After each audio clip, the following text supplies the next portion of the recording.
In today's episode, chemist malicious compliance. I secretly trained my roommate to not respond to his morning alarms. Torture a student and lose your whole career in the process. So let's get started. Chemist malicious compliance. So, this was my first job after university. I got my bachelor's degree in chemistry and was lucky to find a position in my field right off the start. The pay was substandard, but it was required to put something on my resume. Since I was a new graduate, they thought that I was not going to be any real help to them. They said that I will be just doing some analytical work, and if I had time for it, there was some research and development on a new compound they were working on. It was a very strong biocide, but the papers done on it only yielded around 25% efficiency, which made it not feasible to be used on large scale. I was the only chemist who worked in the lab, and the company was very top-heavy, lots of managers. Once I had the analytical/synthesis work they wanted me to do worked out, I wanted to work on the R&D project to be able to put something significant on my resume. I read all the public research papers on the compound and worked pretty hard testing out different methods to increase the yields. I had tried everything from combining the different known methods of making the compound to adjusting the quantity of chemicals with no significant improvement. After about 6 months, I had a poof moment and instead changed the rate of addition of one of the compounds, and after some work got the yields up to above 95%, using a method which could be done in large scale. The company was ecstatic, made a press release about the new product, and started looking at FDA approvals, etc. We also needed to patent the new method. The company decided to hire a PhD chemist who would give the patent and FDA approvals more merit, as I only had a BSc, which is honestly seen as very incredible in the science world. I didn't mind. After a while, this person became my manager. I had really liked the manager I had before and was hoping that this person would be good to work with too. With her experience in X-ray diffraction, I was also hoping to get to know more about that as well. The thing is that I had worked on this compound for so long that I had read a ton of literature around it. In addition to that, I had done a ton of experiments from start to finish, from procedure to write-up, and had a solid grasp of what I was doing.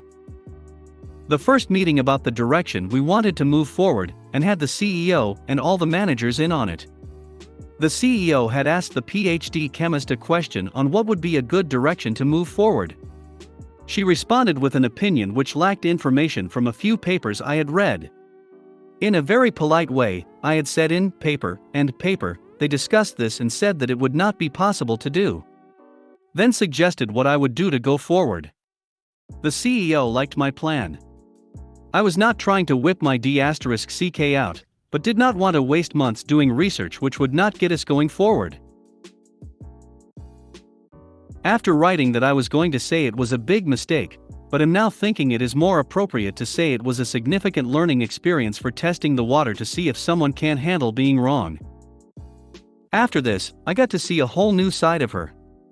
Any tiny thing she thought I did wrong would go into this notebook. It came time for my performance review. Most people who worked in the lab had roughly 1/2 page of items which needed to be discussed. I had 8 full pages. It was a joke. I recall this one adventure where we ran out of DI water, so we had to get water from the university. When I got into her car, the tape cassette started playing "You Must Listen to Your Husband," as listening to them will make them feel like you care. She was embarrassed, but I felt so incredibly bad for the person who she married after seeing how she handles relationships. Anyway, onto the defiance. With my knowledge about the compound, she still wanted me to write the procedures and carry them out. I would briefly discuss what we wanted to achieve, and most of the time she agreed. The thing about science is that you don't know if things will work. I guess if we did, we wouldn't have to do experiments. So, this experiment has completely unexpected results about halfway through it, and I changed the procedure to try to get the best information we can out of the time we put into it. The next day I show the report to the PhD, and she gets pissed. She says, "You did not follow the procedure which I approved, you are being insubordinate, and I am going to report you." Her next steps were to the CEO, to which I am asked to go have a chat about 30 minutes later. He says that I have to follow her directions no matter what. I am like, alright, this won't happen again, and just bided my time for the exact same thing to happen. A few weeks later, we purchased a bunch of equipment to make a very large-scale synthesis of this chemical. The ingredients were about 2K alone. I wrote the synthesis according to our previous experiments, and she signed off on it. The synthesis would take 12 hours, so I was there for a pretty long day. Needless to say, something didn't go as planned about halfway through, something which would have been easily correctable. I was like, nope, I am going to follow the procedure no matter what, and absolutely nothing made sense for what I was doing. I was just throwing chemicals randomly at this point with no rhyme or reason. Surely enough, the next day rolls around and she asks how it went. I responded, well, I am happy to say that I followed the procedure to a T. She says, great, where is the product? To which I point at this black blob of a mess. The product is red crystalline. She goes ballistic, her face goes red, and she yells, why didn't you just correct the procedure? I responded, you remember the chat I had with the CEO? I am just going to follow the procedure from now on. She blew up. It was wonderful. I just sat there with the smuggest look on my face. So at this point I was looking for another job, as there was no room to move up and the pay was garbage. I found a great job which paid 3x what I was making there, and was happy to quit. P.S. There was always something odd about the reaction, and that the color and the crystals were not always consistent. In the analytical work, it was always coming out to almost 100% purity, but we didn't narrow down why. She attributed this to me being bad at my job. 2 years later, I showed up at the old job to say hi to my old colleagues and old manager. I pulled up in my new, used Corvette, and she passed me going back from lunch, and I couldn't help but notice that she had a PowerPoint on her screen labeled experiments to figure out why the color and crystal size keeps varying in synthesis. I looked at it and said, see, it wasn't me. I secretly trained my roommate to not respond to his morning alarms. I was in college, senior. My roommate was a sophomore, but it was his first time living in a dorm. He'd been a pretty lousy roommate, constantly left the room a mess, left his stuff on my side of the room and on my bed, stole my alcohol, used my shit without permission, never clean up my dishes after he used them, and a bunch of other stuff. I confronted him about all these issues on several occasions, and got the resident advisor involved with the alcohol stealing issue because at the time, he was under 21. Things still continued anyways. He asked me once if it was okay if his girl spent the night, which I said no. We were in the middle of a pandemic, plus that's especially weird if I was there. I also had to wake up every day at 8 for work, which he knew, and he would stay up until 2 a.m. playing video games some nights. Not to mention, he would set like 10 alarms in the morning with a bunch of different alarm tones. I hit a breaking point and decided to do something cruel. Every morning when I woke up, I'd observe his alarm pattern and how he'd respond. He had several alarms that he'd ignore, all with the same sound. He had a couple half-hour alarms that had a unique sound, also ignored, and then the final alarm had its own sound too. All of them were default iPhone sounds. So his brain had been trained to this alarm pattern for a while, I'd assumed.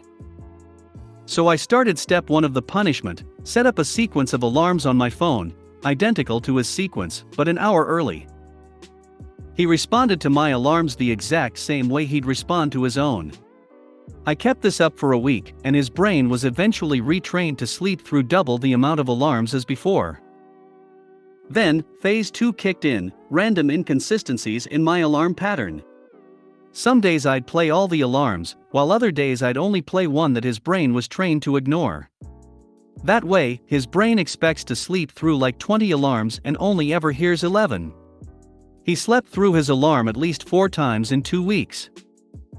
Eventually he finally changed his alarm pattern so he'd only have one alarm, and he no longer had the energy to stay up until 2 a.m. Torture a student and lose your whole career in the process. Hi Redditors. First post and long-time reader. This happened to me at a healthcare facility a few years ago.